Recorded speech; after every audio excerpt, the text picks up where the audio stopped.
You were a state rep. You made some votes that I believe were questionable.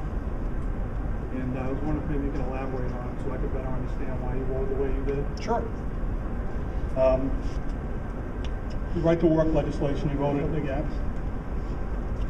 You voted to increase the business enterprise tax by 50%. And I understand that also raised the threshold from 100 to 150 before you started to get taxed. So that eliminated some people from that tax. But it did increase it on those that did fall outside that threshold.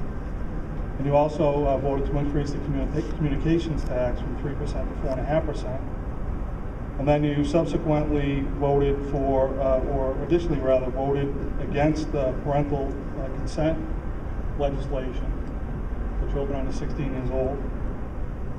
And then lastly, you voted against allowing lifetime pistol permits. Okay, let me take a couple of those. Let me take I think you've got 4 or 5 there. Let me take a couple of them. And then if I could just lastly throw another one in so we don't have a back and forth. I'd really like to understand why you're not interested in debating or discussing the issues with Bob Stein. Because we know that he's asked for that.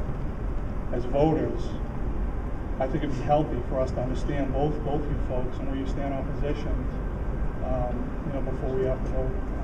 Okay.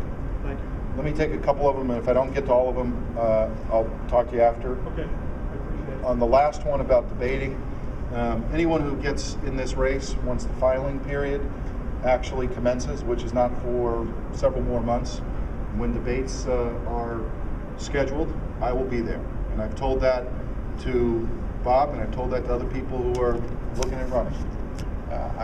Every time I've run for office and there's a debate, I've attended. In 2009, I finished my term as mayor. Now I am campaigning. When the debates are established, I'll be there. And I've told every candidate or potential candidate exactly that. And I think it is very healthy to have a dialogue of debates. What I'm doing right now is allowing people the opportunity to talk to me about anything. But when the debates occur, when they're actually scheduled, and typically they don't occur until the filing period is concluded, so you actually know who's running, that's when typically the debates are then scheduled, and when they are, I'll attend the debates. And I've told that to every candidate. I've said it publicly several times, and I'd be happy to make sure that everyone understands that. Parental notification, I think, was one. This was back in, 2001? This was, I believe, when Governor Shaheen was governor, and there was a debate about parental notification up at the State House. I was a legislator. Bill came forward that for parental notification, we got the Republican caucus got a response from an attorney that said this bill will not pass constitutional muster. We knew at the time that it was going to be challenged. We had a decision to make whether we should let it be overturned by the Supreme Court or whether we should craft a new bill that was better and stronger. So most Republicans decided to craft a new bill in the next legislative session, which is exactly what happened. That did pass. It was then challenged in the Supreme Court, and if you remember, we switched from then Governor Benson now to Governor Lynch. So the court came down and said it passes constitutional muster. However, there needs to be a technical correction and change with respect to life of the mother. So what happened with that legislative session, instead of making the technical change, Governor Lynch worked with the Democrats to get rid of the bill altogether, to repeal it altogether. That was one of the reasons that I considered running for governor, was his decision to do that. I'm pro-life. I believe in life. But as a legislator, we and many other Republicans wanted to craft a bill that was the right bill. And I believe that if you're a legislator, you've got that responsibility to make sure that legislation you're voting for is legal.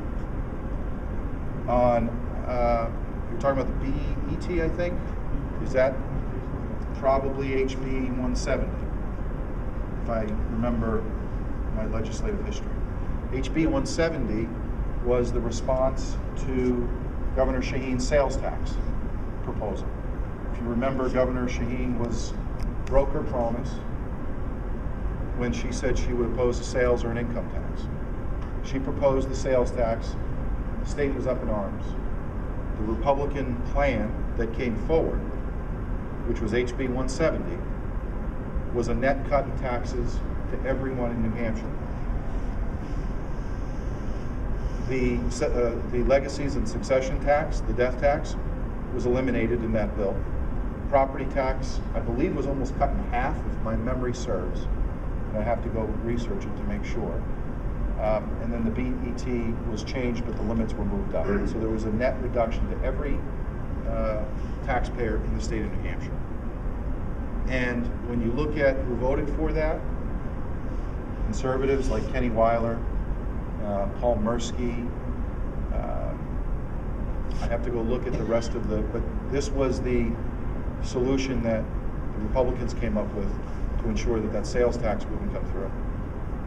And the idea was, let's cut taxes. So taxes were cut. And there was one other that you would ask for. Oh, right to work.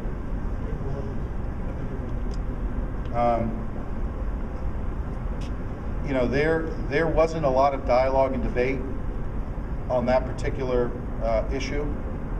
It didn't get the proper attention that it deserved back then, for whatever reason.